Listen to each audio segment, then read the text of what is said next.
This is Mr. Ayton. This is the AP Chemistry 2026 exam that was taken on May 5th at 8 a.m. This is the free response question number 1. It starts off with a student performing a calorimetry experiment with KCl.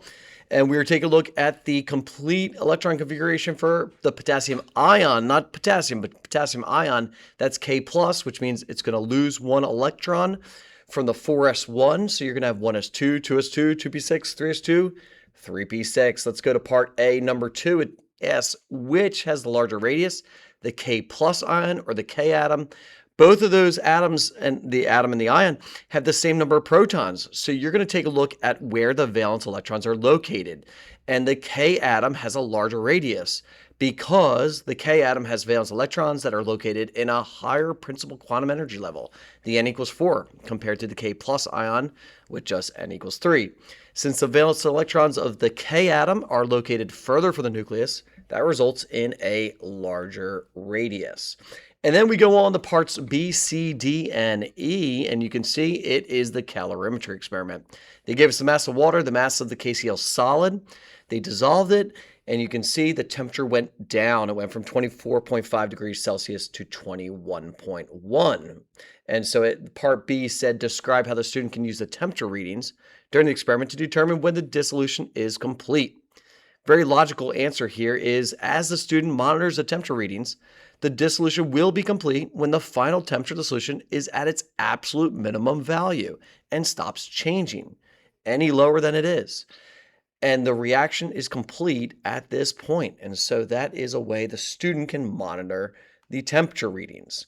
Part C, they wanted to calculate the thermal energy, the Q. And so it's Q equals MC change in T. And take a look. The C, the specific heat, is 3.95 joules per gram degree Celsius.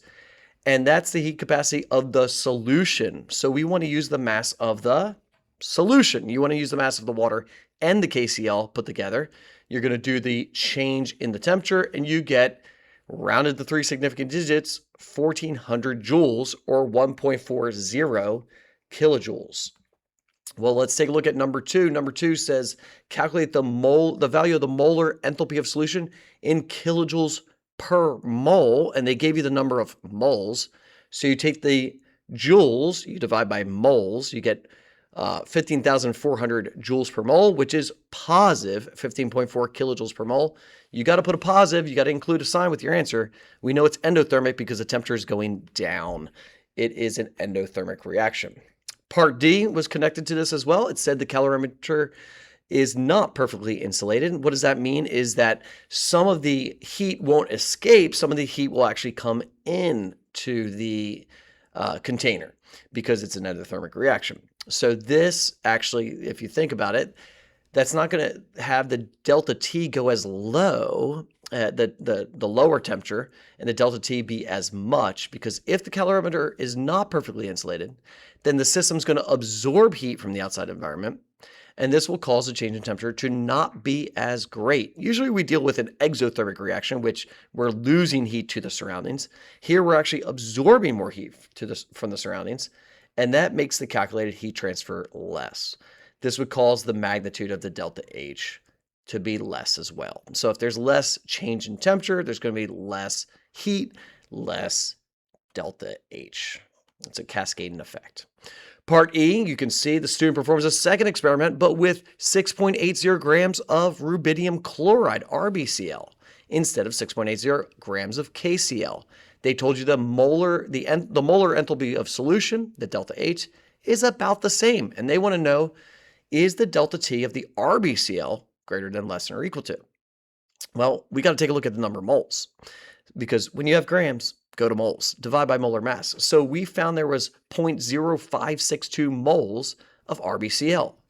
If you multiply that by the same delta H, that 15,400 joules per mole, we get 866 joules of heat being transferred. This is smaller. I mean, just think about it. When we went over here, that was 1,400 joules transferred. Now we're only doing 866 joules of heat transfer. So the smaller amount of moles will result in less heat being produced, which will result in less change in temperature. The magnitude of the change in temperature of the RBCl experiment will be less than the KCl in that. Then we go to part F and we move into a little bit of an equilibrium question. So take a look with RBCl. They gave us a KSP of 57. We don't really deal with a whole bunch of KSPs with that big. That means RBCl is going to dissolve. And so write the net ionic reaction for the dissolution. This is the RBCl is breaking up into Rb plus and Cl minus. That's the opposite of a precipitation reaction. That's a dissolution, which it's a 1-to-1 ratio. So if it's a 1-to-1 ratio, the KSP is equal to an x times x or an x squared problem. All you have to do is square root 57, and that's 7.5 molar. That's the molar solubility of the RBCl. We go to problem number 3, and it says a second saturated solution is prepared by dissolving RBCl in 1 molar KCl. So what do we have? 1 molar KCl. We have Cl minus. Take a look. We have our Cl minus. We have a common ion.